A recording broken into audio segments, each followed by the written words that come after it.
All right, YouTube.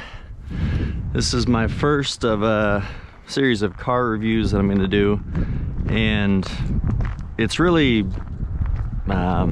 me just justifying how a specific car that I own fits into my collection. Over time, I'll want to review different cars and friends' cars and interview friends and figure out why they bought what they bought. But for now, I'm going to try and work through my collection here to kind of give you an idea of why I buy what I buy.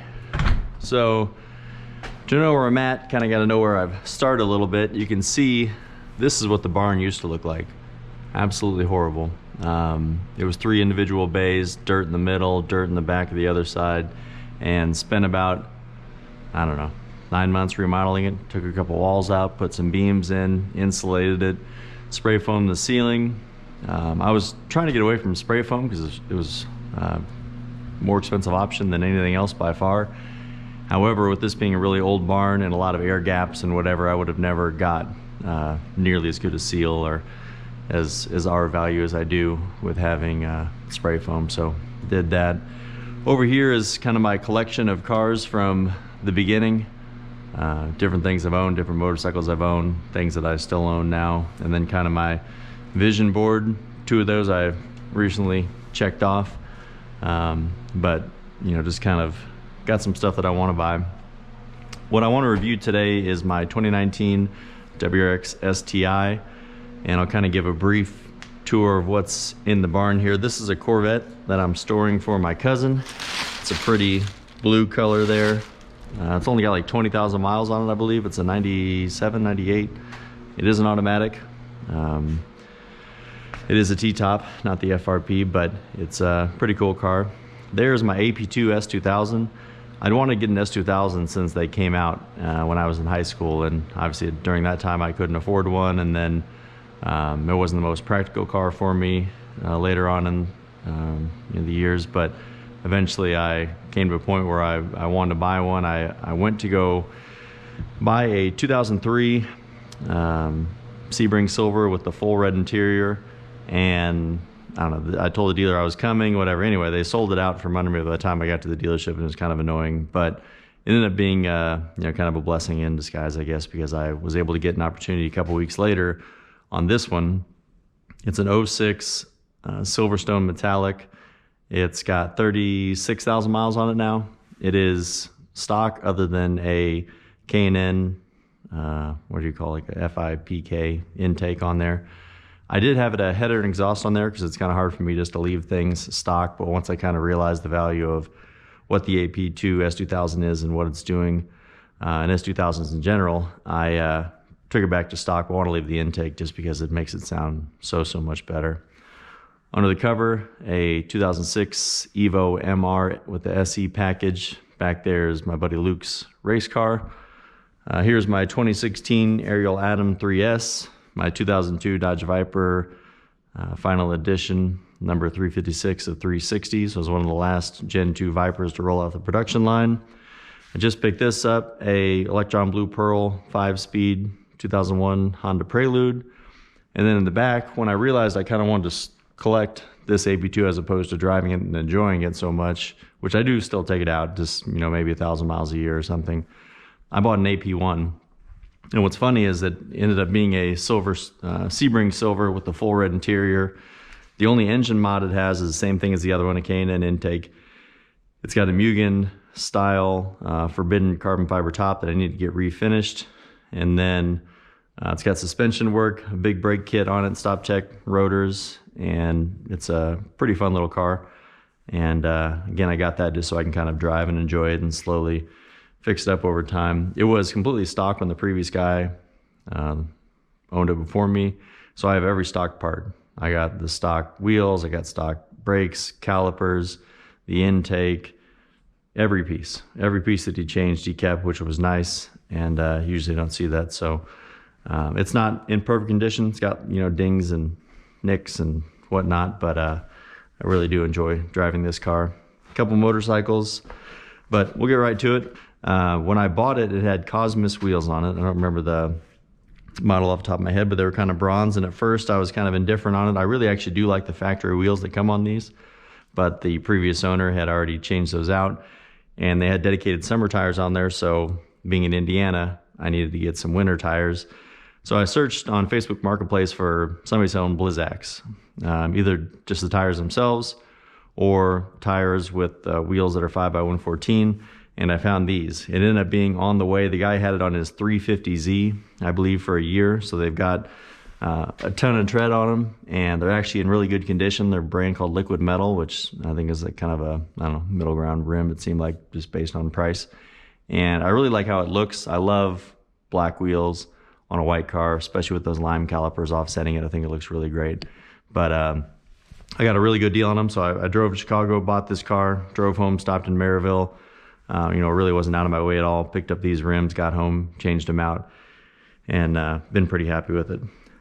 So the interior, it's got a back seat. You can fit people in the back seat. That's not why I bought this car. I got WeatherTech floor mats. I just got those in the other day. I'm pretty impressed with the fit, but it's also, it's not, they said it was laser, whatever.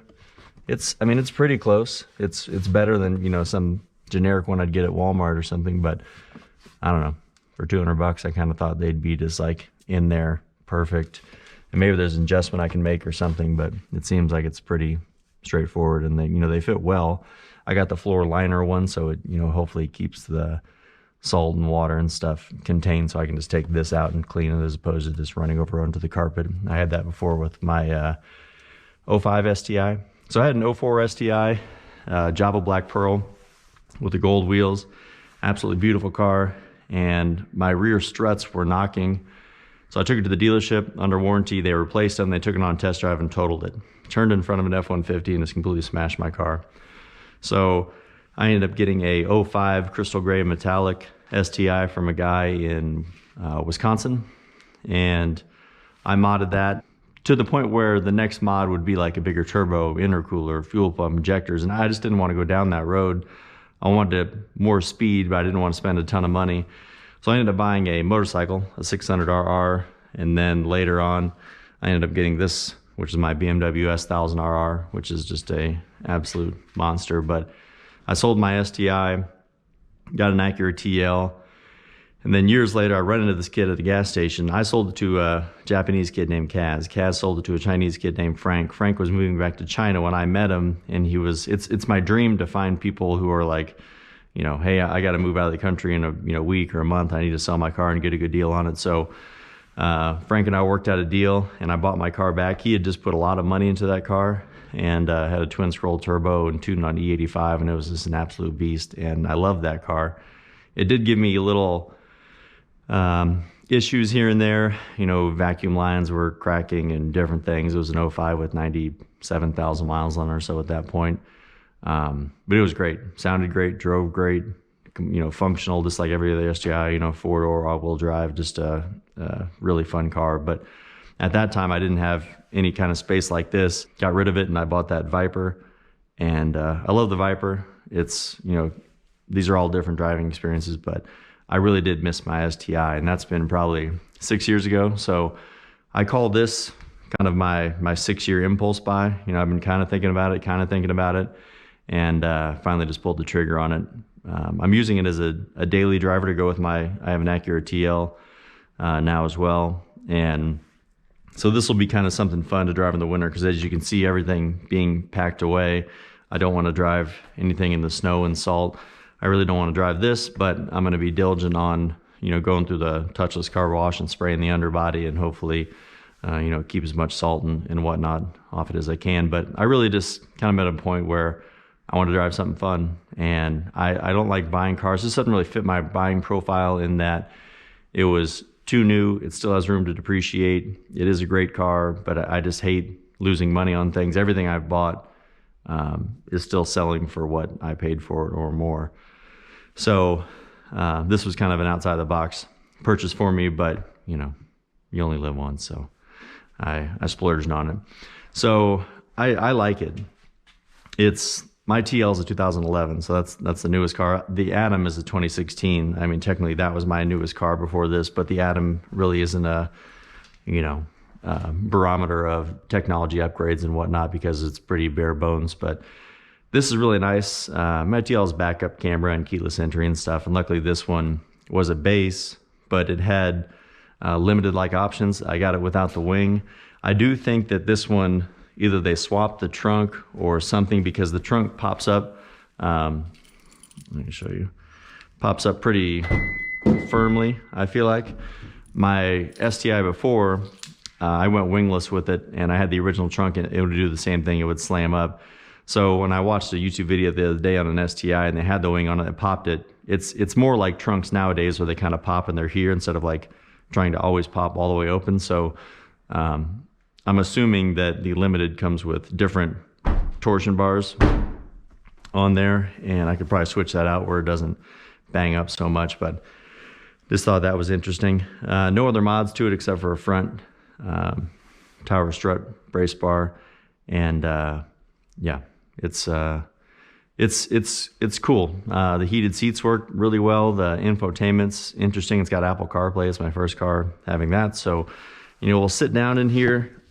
One thing that I want to try and do is go get this clear broad with the PPF on there, because I let my dad drive this the other day, and the first thing he did when he get out was kicked his heel on there. And these side skirts do kind of stick out a ways, so before my passengers and myself, just kind of scratch and whatever, that's kind of one thing that I noticed that I want to kind of take care of. But the interior, kind of go through this again. This has got the I think it's the option 3, I believe is what it's called, option 2 maybe, where it's got the Recaro seat upgrade, and it's got keyless entry, push button start, and this one also has a short shifter package. So it's kind of like in the middle between a base and a Limited. The Limited has a little bit bigger screen. The Limited's got nav, but I have Apple CarPlay, so I'm not really missing out on much. And then I don't have the sunroof, but that's not the end of the world either. It's just one more thing to break or leak. So the steering wheel, I love the steering wheel. I love how it feels. I love how it looks. I love the simplicity of it. It's got everything you need on here and nothing you don't. It's got the volume on the right side, because obviously you'll be driving with your hand here. You don't need to always be using the cruise, so I think that's pretty standard to have the cruise here, volume here. But I like that. The startup sequence in my 05 STI was awesome, just like my S2000. It's very primitive, very basic. The gauges sweep. This one, the gauges sweep. You can turn that on or off. I don't know why you'd want to turn that off, but it's kind of an interesting sequence. You get 2 different experiences. So now, it's showing the date. It showed a little silhouette of the car. The lights turn on. But if you normally just get in and hit the button, you kind of miss all that stuff. So we'll kind of turn on to accessory mode. So you get the Subaru Starlink. The gauges up there, gauges fade there, and then if you click it one more time, gauges sweep, beep. It looks pretty cool, but I will say that this area disappoints me, and I'm going to spend unfortunately, probably too much time kind of bitching about that. Apple CarPlay is pretty cool. It picks up on my Halsey Pandora station that I was apparently listening to. The climate control, very simple, easy knobs. There's a heated seat down here that gets, like I said, really hot really quick. One thing that's interesting, you've got 3 different drive modes. You have intelligent, you have sport, and sport sharp. What I found the other day is that if you're in sport sharp, you turn off the car, you go inside, do whatever you're doing, you come back and you turn on the car, then you're in sport mode. But if you're in sport mode, you turn off the car, go inside, come back out, start the car, you're still in sport mode. But if you're in intelligent mode, you stay in intelligent mode. Sport Sharp's the only one that it kicks you back out of that. I don't know, kind of thought that was different. And then notoriously with the STI and Evo back in the day, the center differential change, you can have an auto manual. It shows you on there kind of what your bias is on there. The also, take this off. So it shows on here your gear shift indicator, telling you what gear you're in. It also gives you like a little tiny shift light that's like the size of a pencil head. I don't know. I don't like the gauges at all. It looks like Christmas. It's ironic that today is actually Christmas I'm doing this, but the red and white, it's okay. I kind of like the old STI where it's just all, kind of red, I believe was the colors. But this one, I don't know. Yeah, I mean, it looks like I'm in a Camry. You know, if it didn't have that STI thing over there, I don't know that I would really feel like I'm in anything special. And I feel like I should feel like I'm in something special because I am in something special. But the STI, when it came out, 04, 05, it had, you know, it was like a Porsche. It had the tack in the middle. That was your center stage. That was the, you know, the masterpiece was the tack. So it was kind of disappointing to see how this one ended up turning out. The tack is I don't know, less than appealing. The other thing I think is very stupid is how the tack is oriented. So you've got 0 kind of over here at 9 o'clock. So if you're driving, you know, you're watching the road, but out of the corner of your eye, you can see where your revs are. If you're at like 35 RPMs, I feel like in a normal car, it feels like you're at like 55 or 65 because normally the tack is rotated more where you're, you know, 0 is down here and then 1, 2, 3, 4. But here, I feel like it makes you feel like you're revved too high. I don't know. It's just kind of awkward. I feel like there's no reason why this wouldn't be rotated and have the temperature gauge over there. But, you know, that is what it is. So, I turned off my gear indicator to tell me what gear I'm in because I don't know, I thought that was pretty pointless, but nothing else goes in that space. There's nothing else you can put, so I end up turning it back on. Anyway, it goes inside that little box next to the S and S sharp there. I typically use miles per hour. I leave that up there in the top box. You can have, I think you can display what drive you're in, how long you've been in the car. Those are the main things. And then the useless miles per gallon thing. I have no idea what this car gets miles per gallon. If you told me it was 17, I believe it. If you tell me it's 24, I believe it. I don't know and I don't care. So to have that on a car like this, I don't know, it's kind of pointless in my opinion. If you're really trying to manage your gas mileage, that closely, then you probably should have bought a different car. So up on this screen, I believe in the original STIs in this model. When I say original, I mean like the 15s and maybe it was 14s. I don't know. I think the backup camera was up here, so it was like really useless in my opinion. You could barely see anything. This, I guess, is probably my favorite screen because it's got the most useful stuff or the most interesting stuff. The boost gauge, it tells you what what percentage throttle you're giving it. This one is kind of stupid. So you can see again the boost PSI, and then it tells you your angle. Then it also tells you your pedal percentage. So the angle, like, I don't know. I mean, I would like to know oil temp. I think that would be interesting.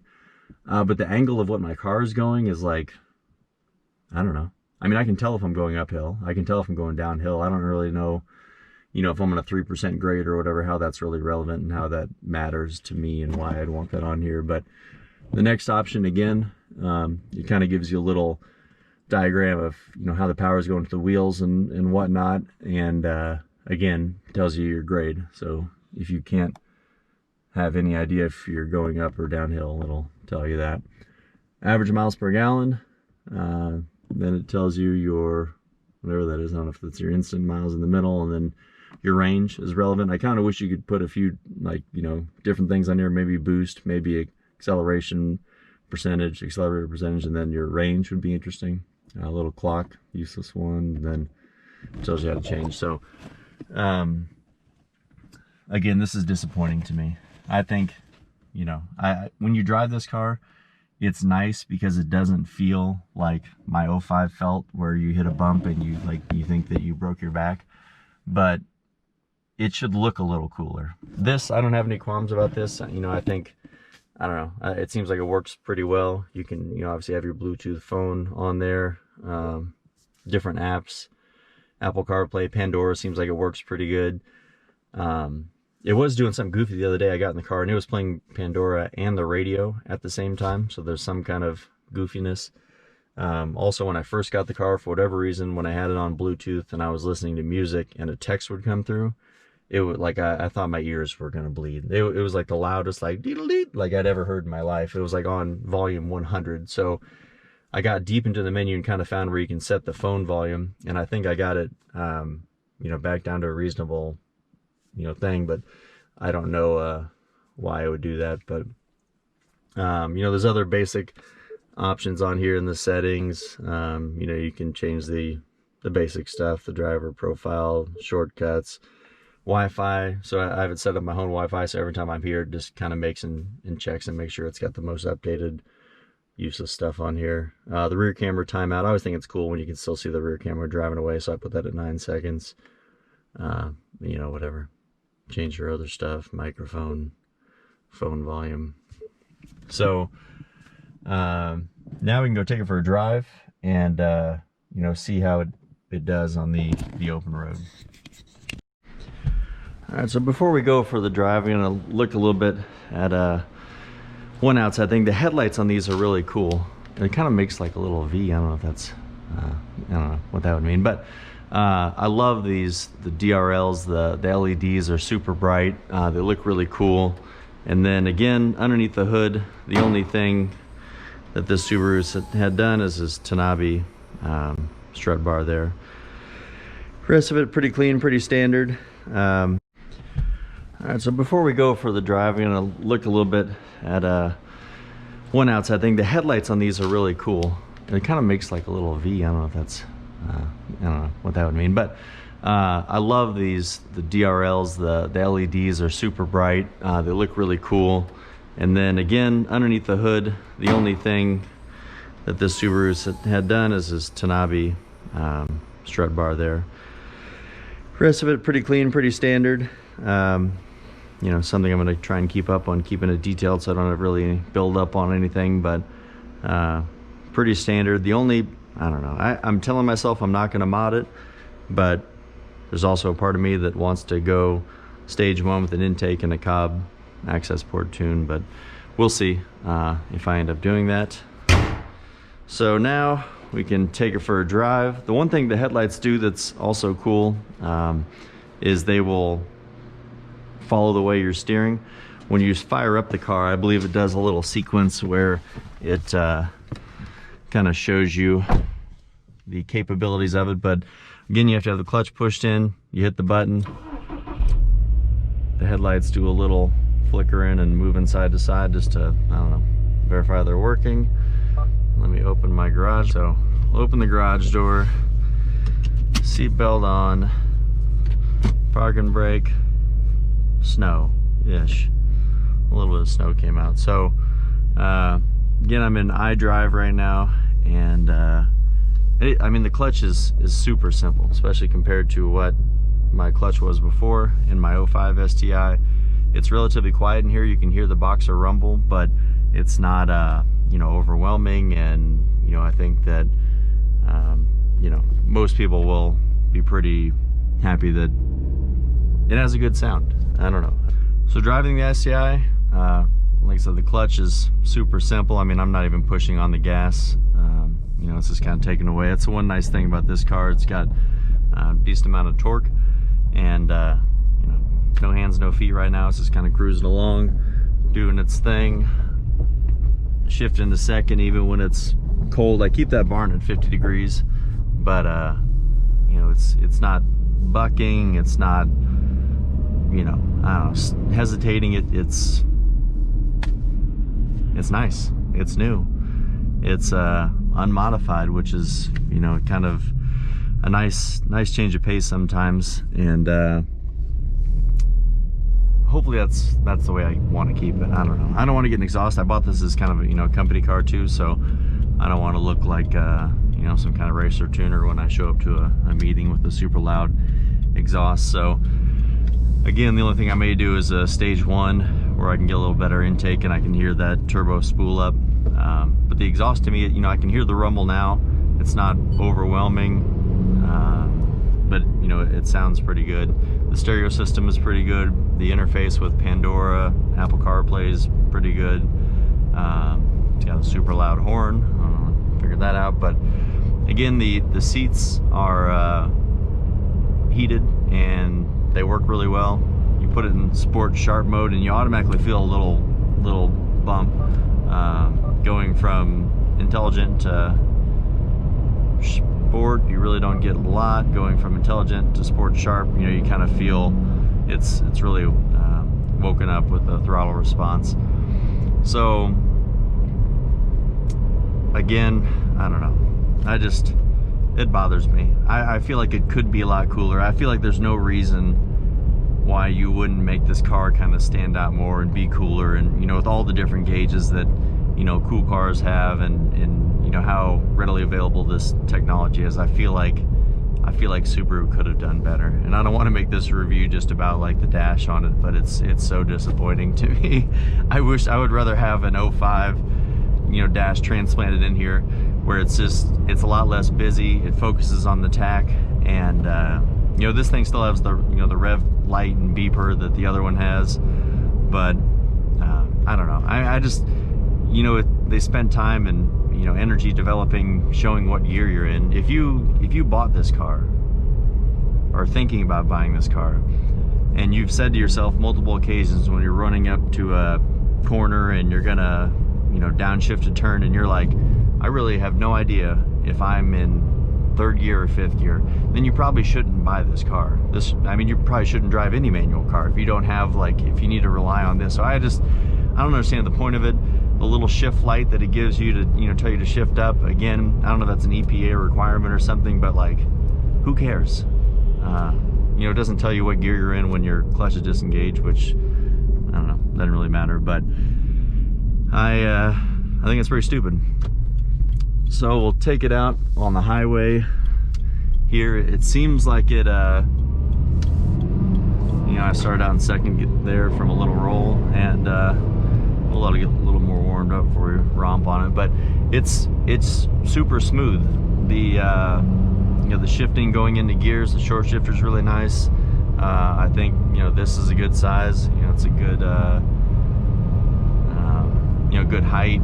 I love having the 6-speed, driving that Prelude. It's always so weird because I run it up in fifth gear and I'm ready to go to 6. I'm just like, I can't.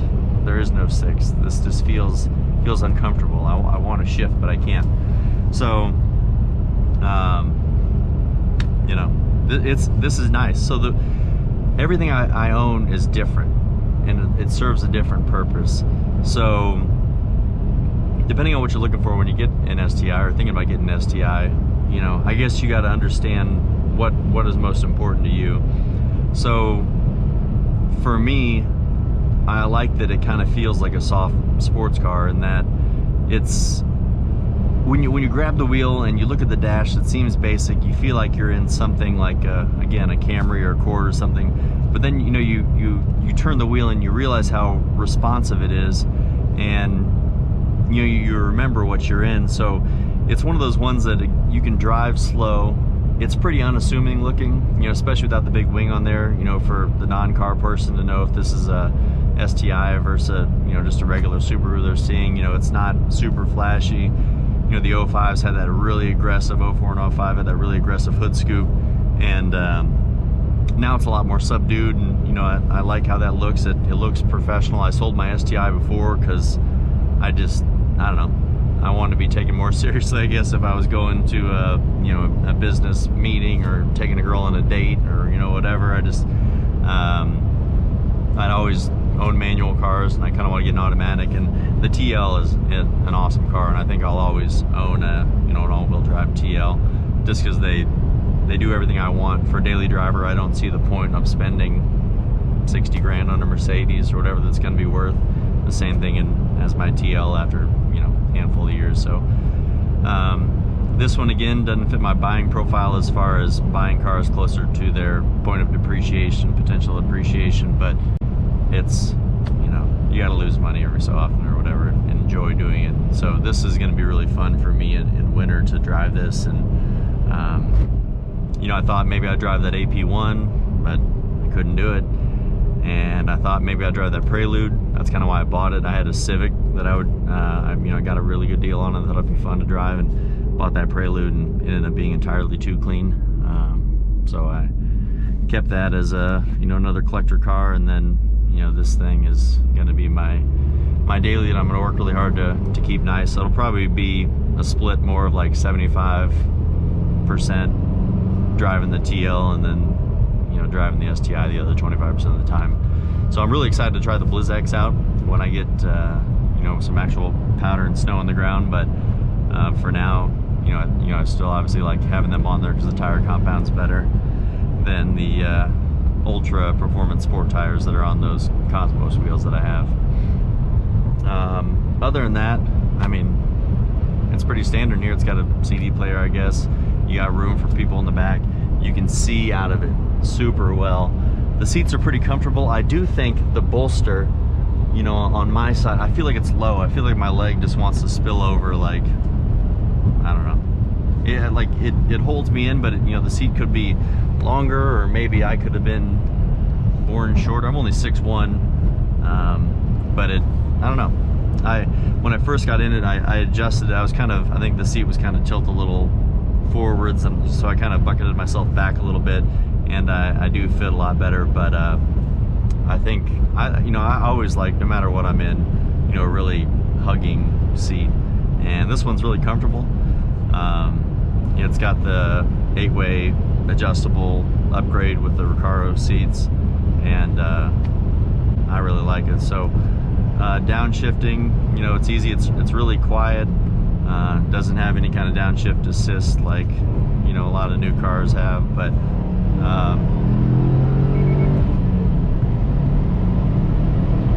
it's quick, but it's not like holy shit. But I mean, it's quiet, and I'm doing 110 or whatever that was, 105. I don't know, I was watching the whatever, not the digital, but you know, it feels really stable. When I drive my Atom, if I were to do that same thing in the Atom, run it up to 100, it's horrifying. And I don't know why. That car is just like, you know, it's kind of like the Viper. It's like you take it out and you're gonna go enjoy it, but like you're not 100% sure that you're gonna come home. This car, I feel safe. You know, I was telling my friends, we were out kind of playing around the other day, and they were stomping me in their Mustangs, and the AP2 I was driving, I was like, you know, I feel like I can floor this, I can run into red line, I can shift with my eyes closed, and I would be 100% comfortable. But doing that same thing in the Atom, fully aware, fully whatever, it's so much more terrifying. But I like this car. I'm happy with this car. I would have probably bought a few year older one had the older ones looked better. I guess the 15, 16, I could have got one of those. But really and I wasn't a big Hawkeye fan, so really from 06 to 14, I didn't like them. I didn't like the hatchback, kind of grew on me, but the 13 and 12, I don't know, I didn't like them. I don't think they look good. And so you have this long stretch, and then if you want to get back into an 05 clean one with 70,000 miles, you know, it's like, well, you can spend an extra, what, $5 grand and get something like this. So it's like, or, you know, 10 grand, I don't know, whatever it was, whatever they're asking for those cars. But it was worth it. And it's a lot of fun. I think I got a pretty good deal on it.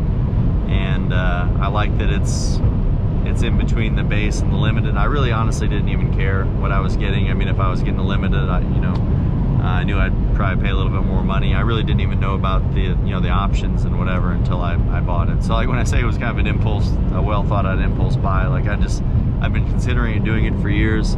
I found one. I found a white one. It's hard to not get blue. Everybody gets blue, and blue is so pretty. And my first two were, like I said, Java Black Pearl and Crystal Gray Metallic, and I never had the opportunity to buy a blue one just because one didn't come up. Had one came up, I 100% would have bought a blue one. This time around, I was still considering it. I didn't want, black. I didn't want whatever. White, to me, again, just kind of seems unassuming. I got one without a wing, and it's kind of mid-tier option between a base STI and the limited. So I'm pretty happy with the options and whatnot I have. But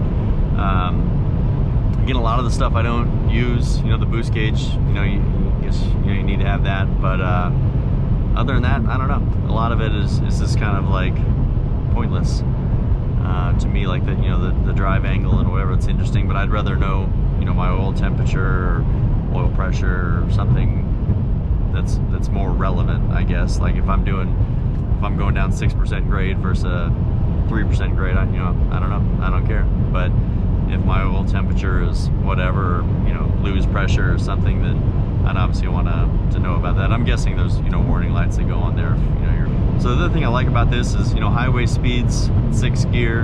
Again, it's got a lot of power. You know, I'm doing 75. I'm not flooring it, but you know, you can easily pass people without having to downshift and get up to a speed that will get you in trouble really quickly. So it's fun, it's quiet. You can hear when you give it gas. You guys probably can't pick up on it, but you kind of hear like a little rumble. My dad's got a Porsche Boxster S, and you know, when you let off the gas, you can kind of hear it you know, gargle back there, and you can kind of get a little bit of that with this. It would be nice to have a different exhaust on it, but you know, maybe there's something that's really quiet and then really loud or moderately loud at wide open throttle, then that would be something I would entertain. This car is going faster. Even in snow tires and it being 18, you know, it hooked up really well there. You know, maybe if I would have had the differential set a different way, could have been different, but you know, it didn't slide, it just hooked up, and you know, I'm impressed. I've always loved Subaru's all-wheel drive. I always thought that it was really well sorted out and kind of geared towards fun, and I don't know, I like the car. I hate the dash. I despise this. I don't mind. It's kind of whatever. Some of the stuff is stupid. I'm trying to see, like, if you're on Pandora, whatever. So we got Pandora going, and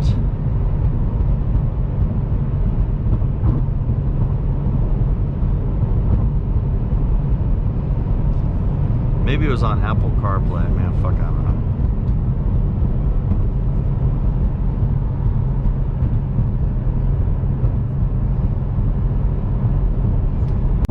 So when you're on Apple CarPlay, I like how it suggests going home. I don't know, you know, it's pretty good. Didn't buy it for the stereo, whatever. But the one thing that's kind of like the buttons over here, your little icons that are, you know, just like your iPhone, whatever. They're literally like the size of your iPhone buttons too. So it's kind of, I don't know. Like, I feel like if you're driving, you're trying to hit the phone or hit the whatever, it's kind of a little difficult. So overall, I'm happy. It does what I need to do, and you know, it's going to fit a need in my collection. Thank you guys for watching. You know, leave comments below on things that I was wrong about, or why you think my opinion's stupid, or why I think this is so stupid. But I think this is so stupid, and I hate it. I feel like hate's a strong word, and that still doesn't convey how much I hate it. I don't like it. I wish they would have done something different. Like, it doesn't have to be as cool as like the Huracan. The Huracan's got, you know, or the Aventador. Man, it's super cool.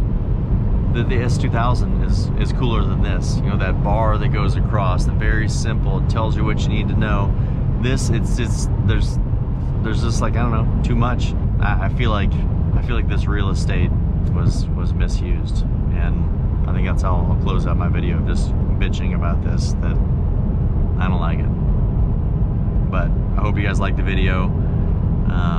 I'm going to review some other stuff, go through why I bought some different cars maybe over the winter, and kind of introduce you to my collection. But unfortunately, I won't be driving a lot of cars until the weather breaks and we're just starting to get into the ugliness. So give it one last rip here, and appreciate you guys watching, and talk to you next time.